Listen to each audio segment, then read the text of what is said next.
Leisha tang kunau bing nutum sai korle the talk with Sorintan Howrewi katar episode li welcome salu shitale aja make sure itum na sang tala khai kala kanala khai chan pya ka sangrum ni shit khwai sara itum na teja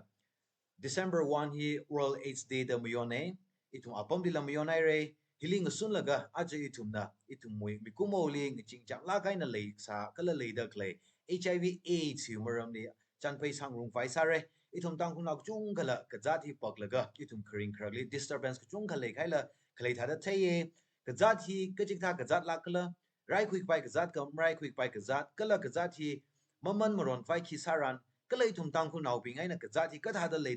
lag ji a che itum nang rum fai sa se chan pai hi mathamai da sa pai kwai kala itum da thairan bing mathamai da thai pai kwai a che itum li special salakai gesa krang rum mi de le Dr. Yu Ching Lavashum, he is Senior Specialist Public Health Kala District AIDS Control Officer in charge of the Lady Dr. Lik Chung Ka Ning Xie na we atam ka sak chung ka lay salala itum yaruina darkar ka sa itum na thairan jig tiaw mang la share sa khwai ra sang ni khai wang chung ka ning share re Dr. Inari hang khai da itum HIV AIDS mik chung ka na thai sala pa e kamak thai lak chung ka lay pam da lay ka za thi ka tha da ka jig tha lakla ka tha ka man pai cái itum rai khui pai gam rai khui pai kala ka za thi maman mron vai tu ki sang yi ari ari tang khuli ka thale le lek ji a cha chan phai sa wi mara mai na ka thengai de le chen how ku phok sa da ri mai kap da HIV AIDS ka ji ka tha ka zat lak to ka le shi tang khu nau bing ari ka za thi li ka tha da relation hi le li itum mi kya ka na ka za la ka le de le kala itum tang khu nau bing hi na ka za thi li serious sa da khui ka le ka tha li lek ji hi ka tha hi jiling sun la ka tiang mai ka nan how phok sa da ka hang mi lo Hing Shinai re, Sorin Than Atam Kamiubang HIV AIDS topic li maram li itum discussion sak pai vibang HIV hiba human immunodeficiency virus akula kane kala virus hiba apong matimang ay na transmit sa pai okay kare sada unprotected sex condom shijin las phasa khangso number 2 sada itung we injecting drug users IDUs being na sharing of infected needles and syringes. Kakatuma sada vertical transmission hoye, this is mother to child transmission. Avu we na anawli transmit kasa hi naw khawai kala labor naw khawai we aw khagaza atam delivery kasa atam kala breastfeeding ay nala manbaye khamate sada blood transfusion ashi darkar sai da ashi mathala kai na check masala blood transfusion sami khai hiwi apong mati ai na transmit sa pai ari hiwi ukruli the highest route of transmission hi heterosexual unprotected sex yeah okay true sexual route aina highest route sadale kakane sada needle syringe sharing among IDUs kakathoma sada mothers to babies I later claim itumna thaibai jiba HIV hiva sagzu ang khangavam pam khangarum phaza khangarum ngreu khangarum otsa khangarum handshake sa mosquito bite ainava kalika transmit masa pailak mane okay kala issue wi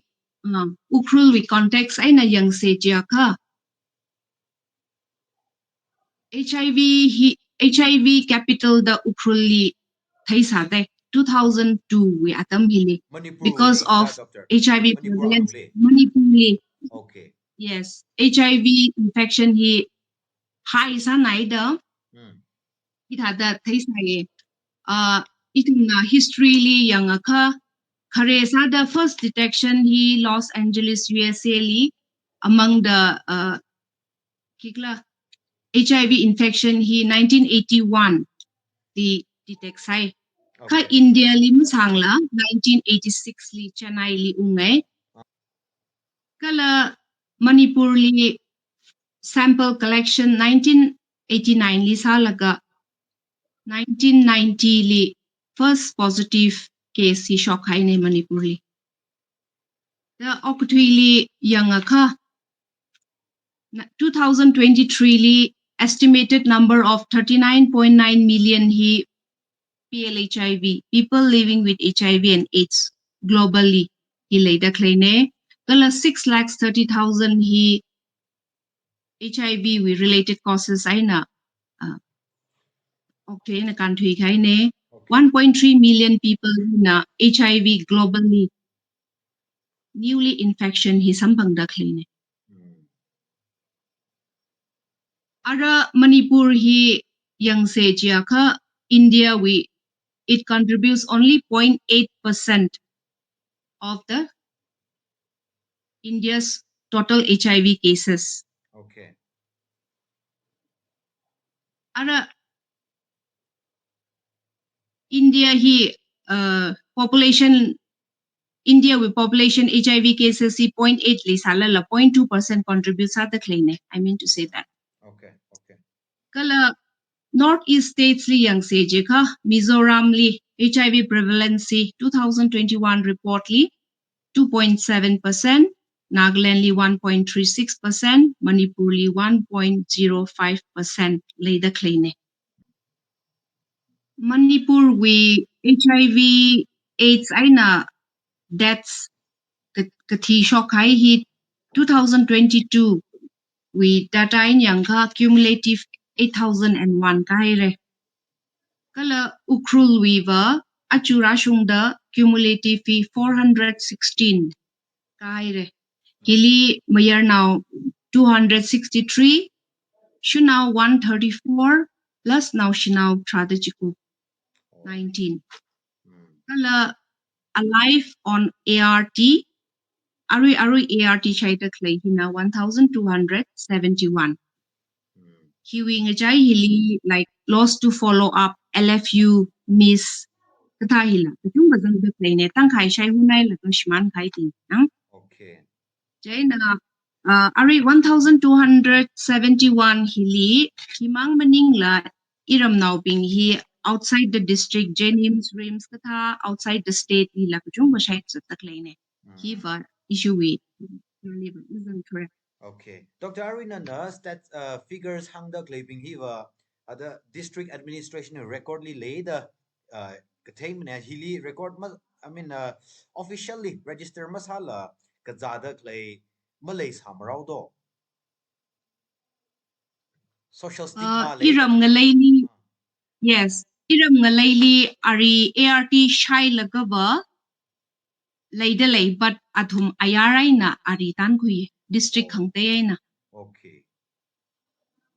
Okay. Aga ari hi district li ari figure hangay da claiming ji hospital wi health department li register salaga chighai or shai da claiming ji mangai ka younger ba ari numbers li hangay li lang da chumai kar da lay da claiwi situation ay lay da clay sala doctor. Chung may karda later clay kajiva hili hidden population la kachunga later laye Okay. high risk group vulnerable population keeping hila tesmak sa la kachunga later clay Okay. so hiva we still need to find out and test. Oh, Doctor, ari na na taigu kwili tangku naw bing kazada clay or tiga hai hi yaron ngala na chungmei ka pre naw ka her naw sai la ka shimpan khai ping na chungmei ka thada average any younger ka jipa na chungmei da lady klayang. He tada marital status aina mayang la athung we kajung gajar mostly in their 30s 40s 50s he kajung gajar he athung we age grouping he hilizang da kleine country kai bing yang. Okay. Okay. Aga ari itungwe apam hili kazat hi man pai me tui da clay prone to getting infected hi yaron ngala na risky high samai li ka shimpan khai ping ina high samai li do ari hi. Arui he yang se je ka ishitung we mayar ngala now bing he mostly itum we hospitality rata clay he khagaza adamang li raye health seeking behavior malay to the expose sai laga o ili hithawe the kharaji pak malay mane ka pregnancy atam li masa kapay atam li khagaza atam li ra laga rathai na bujina la chungmei Oh, okay. Okay, Dr. Arui, it we kazati HIV AIDS kaya ka zakshi kaya ka ada itum na rai kui ka pai ka zatla or ART hi shai laga la khanga cha mi kumo tha da la ok thui pai la phasa ma tha da ok pai mi rin sang phang pai la ada itum na carefree sa laga ai hi ma sak nei wai da ka zat zakshi lam ning ka da itum carefree saran ka zati itum ning shar foro do arui la HIV hiva mangsang now by mane it can infect even the unborn baby till old age jaina itum meaning sharla kaina okthegi jine the four routes of transmission hi thailaga itum ning sharlaga avoid sagi jine arui HIV kazalaga it antiretroviral therapy shaida claping hi regular treatment with the claping hi lifelong medication sasalala ariva chronic manageable condition sa khaine okay HIV hi khare sa the HIV we kazada clay antiretroviral therapy ART shaida claping hi awi kan khanaji ina teu mai kha hangai khare sa the life expectancy hi ART mararang lakhaba 1 to 2 years mangne oh ART 2004-5 khara aina ART regular aina shaida claping hiba athum hi phasalam thamaye oppai la oppai lak aina pamda claine ari yang mm-hmm. ari ART hiba freely available in district hospitals kala link ART centers hangse chigai district hospital ukrul and issue a kamjong district hospital le kala ART hina regular kashayana viral load phasa lungli HIV akazang da kleji reduce sayana akaji mathalak aina shayai kha it becomes undetectable name now gi da mathai to the it is untransmissible by through sex kala viral load hi lo sa nai da ART kishayana pregnant mothers ping na avu we na anawli transmission khlai hi malai mane okay ART thalak aina shay ka mm-hmm. kala kapitu masada immune system hi HIV na akuna pura breakdown sa me khai ne ang infected sa khai ping hi ka ART ki shai na immune system hi restore sa ye by reducing the viral load kala chances of getting opportunistic infection like TB toxoplasmosis kuchunga fungal infection kazat kuchunga infection later clay opportunistic infection hi ana prevent sa ye kala khapanga sa the onset of disease, the progress of the disease, he and halt sami stop sami yang ART kishayena. ART kishayena quality of life he improve saye kalami pa he life mirinly productive salak ay na oktay bay. okay all right G in share um ngay. yeah Dr. Arwin na khangji itum mathai sak chung le sare akha in thai ngai pa na ba kali kha itum individual akha hi HIV hi infect sai laga ana mathai to the or ana thai laga ART hi mashai thu lo chi tha ka ba awili lang da ra shok pai or awi phasali hap khunok ba hi khimo mai ka tha da ra shok ni klayang Once exposed to HIV, within a few days time, nang tada it awi early signs and symptoms still may karapo kaura. okay Jiva ali flu-like symptoms, sore throat, fever, weight loss, uh, uh, bad diarrhea je, yang very frequent diarrhea, tada kayang kagaza tada la toilak ay nakara, jaina tada awi pasaji week sao gida opportunistic infection Mm. la thada ramaman naga ahi tuberculosis dhala man pui pai yang Okay. dena ahi thaklak aina test masa kha the disease will progress. Mm. Okay. Jaina he needs to take ART before ART hiva ngalangdam samne ka ART hiva once tested positive ART hinglangda haupok ni kaina investigation samne laga. Okay. Okay. Okay, Doctor Thaka, kalika ART hi shahai kava awi health hili ART ari himang ka shahi na shop ka awi phasali ka zakhai ba hi na extra carry ka te ki ka khui pharo do awi phasahi phamai phai. ART shaida clay my clients being he they need to come for regular checkup hospitals as advised by the doctor. Okay. Atum we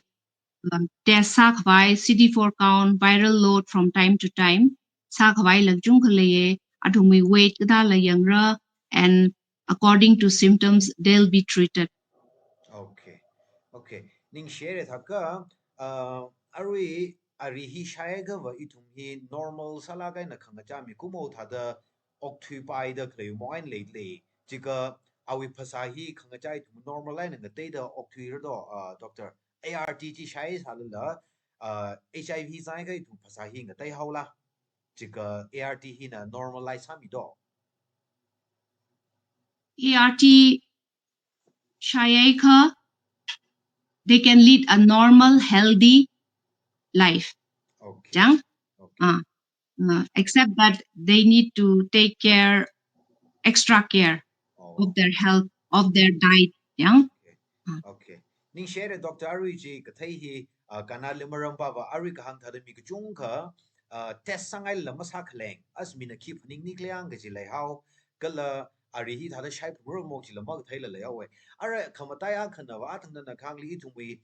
ka za da klei hi yaron nga la bing wi li la ka chung ka lei da klei thada thai da lai ye kana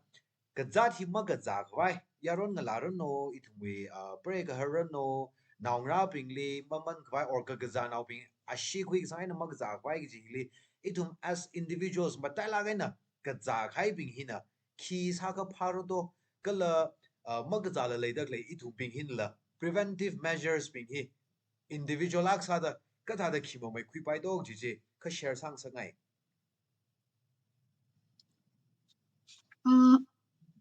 Individual akas sada idum naushinaw kernawrino psychoruna we need to know more about HIV and AIDS. Yeah. Idum aware sang sangai. Kala kakane sada for young people stay away from any intoxicants, drugs, alcohol at all times. Yeah? Never try drugs. He for those young people in a hihangai ka especially for IDUs injecting drug users vivangwa needle syringe sharing hi masala kalo na we injecting partner we ainala man khui pai jaina ning khang shar hi takar salake akathuma sada risky sexual behaviorally indulge masala kalo examples are the not using a condom uh, we call it unprotected sex because this can also not only result in HIV infection, STI, sexually transmitted infection, unwanted pregnancy, etc. Jane in hangkangaiba abstinence 100% he effective sai abstain from unsafe sex. Be faithful to your spouse. Now we pray vula akarali faithful salo. Kamati sada in case expose ka get yourself tested as soon as possible. Kala na we spouse na we pray or kahara or na we partnerly. Frank sala kay na encourage salaga share salaga test spouse say HIV STD Malay sani kla da ki encourage sang sak ngai kapanga sa da pregnant mothers ping hi negative test sang sak ngai pregnant mothers si ping hi antenatal checkups salo district hospital PHCs pingli or idungme public private partnership issue ukruli yang hai hang se jaga Leishipung Christian Hospital and CHSRC later le pregnant mothers being antenatal checkup dalakai na samilo kali ka negative sa ka phana hai re positive sa ka nawi unborn baby jilila infect sa kai na thaklak aina medical help sik sa laga ART shai phokra kala kana wasada healthy lifestyle hiva adopt sablongra itum psycho responsibly itum octuira ari HIV rather more than 43 years but still itum vaccine malay range cure malay range jeni ina hang khangai ba prevention is better than cure hi hili stress sangai Dr. Arich le akmang itum hi miracle emergency in a masaga pa wa hospital li kwajan ashi hi mathada mathai tugi da khuisang papa khaing vai blood transfuse ka sahi jen hi ka wili itum na hospital li khawaji tran or miwen ashi khuik sangi tran hi itum district administration of course yang sang mi da lai re ka as individuals or gusok wa pingjina extra care hi ka thada khui pai ro do ashi hi in fact maksa ashi khui sang pai kai or even khamien tang darono blood transfusion ka sahi ba test it is compulsory HIV test ka sahi yang okay jaugi da awi tada tada hangra awi mi ba ji we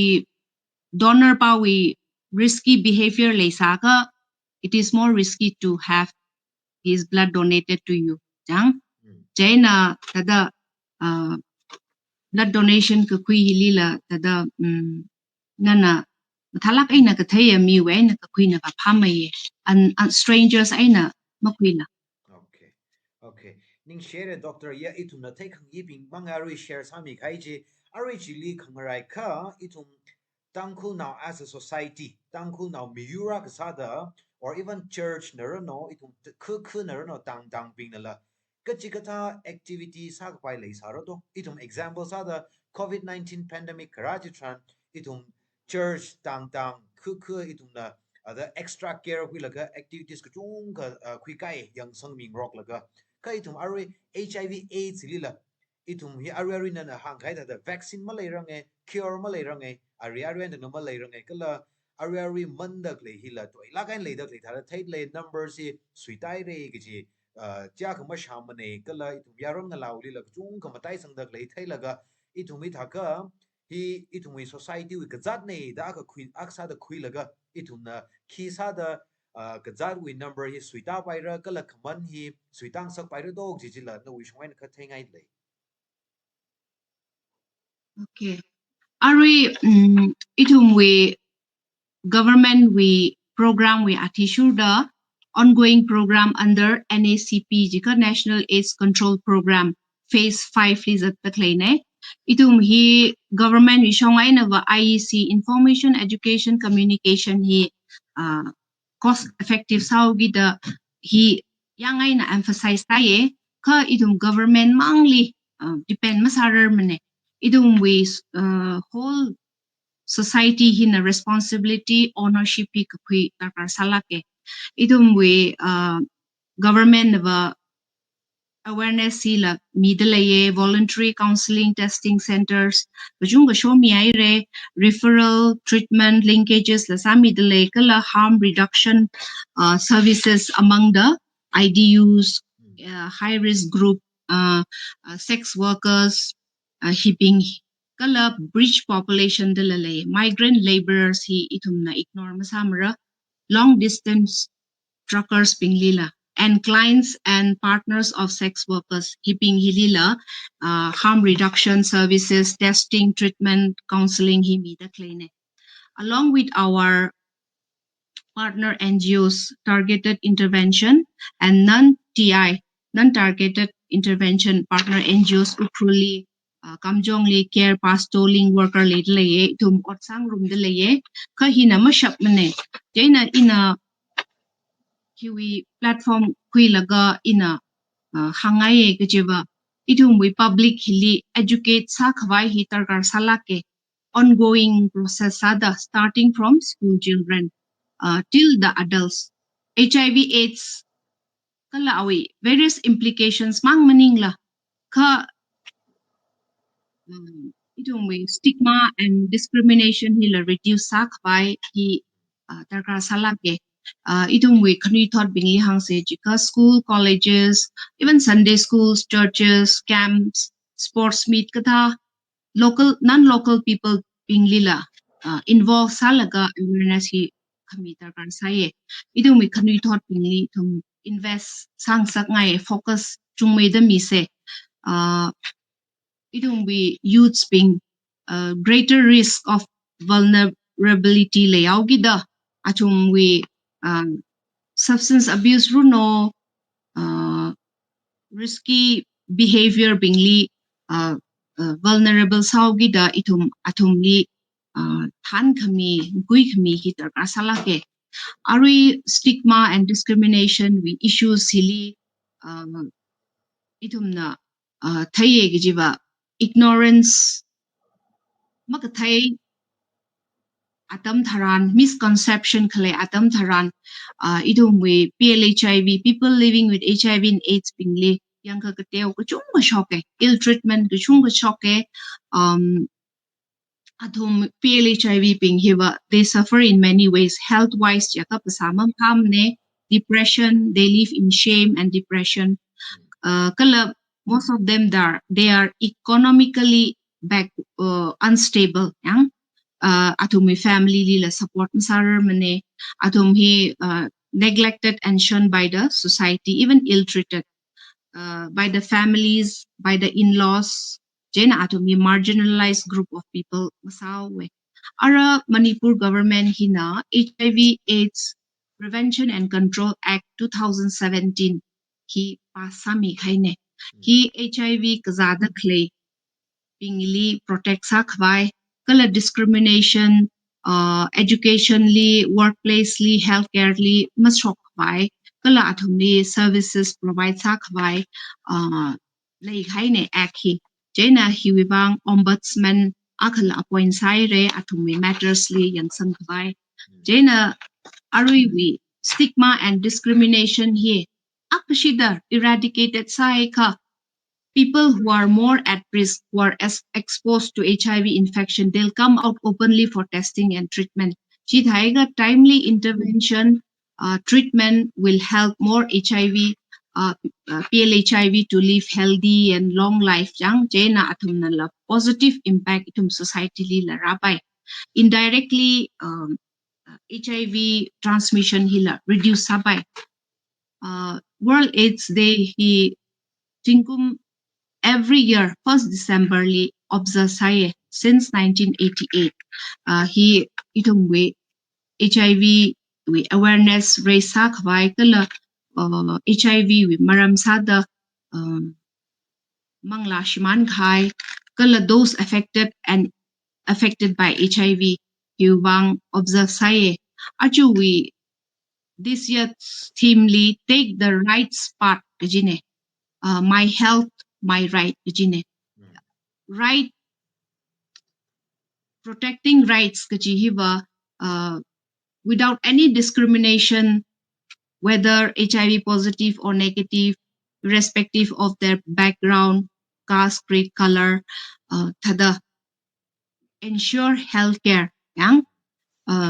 healthcare hi katongali available sa khwai chumi bang aina kiwi team hi khuida thlene inequalities kuchunga itumna magsha kajine kuchunga shokta thlene hina itumwi HIV AIDS shimit khawai eradicate sa khawai hili hinder progress hadda thlene China itum psychology ko ngai let us champion the right to health. Okay. ning share Dr. Arijli nan ina at ashamang hansa da leisan kana na hang me da paire district health department activities kuika da klei chunga hang me re Arijli aka take ngai na yes it we social stigma hi eradicate sa kwai kala awareness spread sa kwai ga ji la hangai re it we kuna church na or any institution na district AIDS control department hili sun laga or not we khang chon kui laga khima mai sa ka pai or collaborate sa laga ke chikta activity kui ka pai leila or ke chikta individual na obviously departmentally walk in sa laga ke chikta assistance awareness kui ka pai khima mai ka thadla le dik layang chila ka thengai HIV awareness program hiva from time to time issue with department la sada kleine, but issue with department na we cannot go to around 200 Tangkhul villages. Yang it the financially itong we man even itong we manpower la katonga it involves Jaina chiba chotla ke kha itong we schools li churches suppose Sunday schools youth program ke thali keu mai kha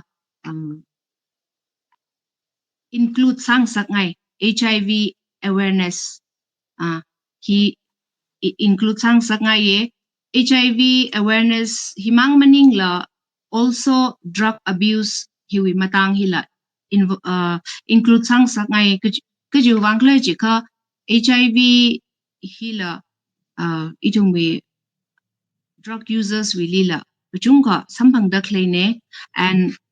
through the IDUs HIV hila transmission hila like up the kleine to their spouses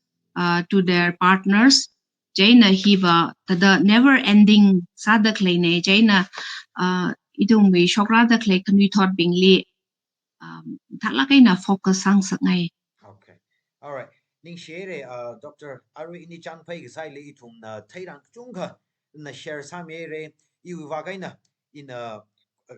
shok zang hi yang laga hi tha bi hi thai khang yi der gar sa ka da han khangai ji jinang sai ra Ari na concluding remarks sa da Dr. Nali atam khwing sa ngai itum we apam hi le dalai na itum we yaron ngala bing kala break her bing athang tiao mai la mention sai re ka concluding remarks sa da itum preventive measures ping go kwi la zang ji la ga chan pao khna wa sa da ka chi ka thana na chan pao mi ngai le ga I thum tang ku ashang vuli are HIV AIDS le base sa la ga no concluding remark kham mi lo itum psychology HIV AIDS ka ji khareli taboo salak aina le sai but because of the various implications itum hi kharjan masa se masa pai mane we itum psychology kachacha we HIV status hila take faisa se test sa se negative sai ka let us maintain that HIV negative status lifelong kali ka positive sa sa ka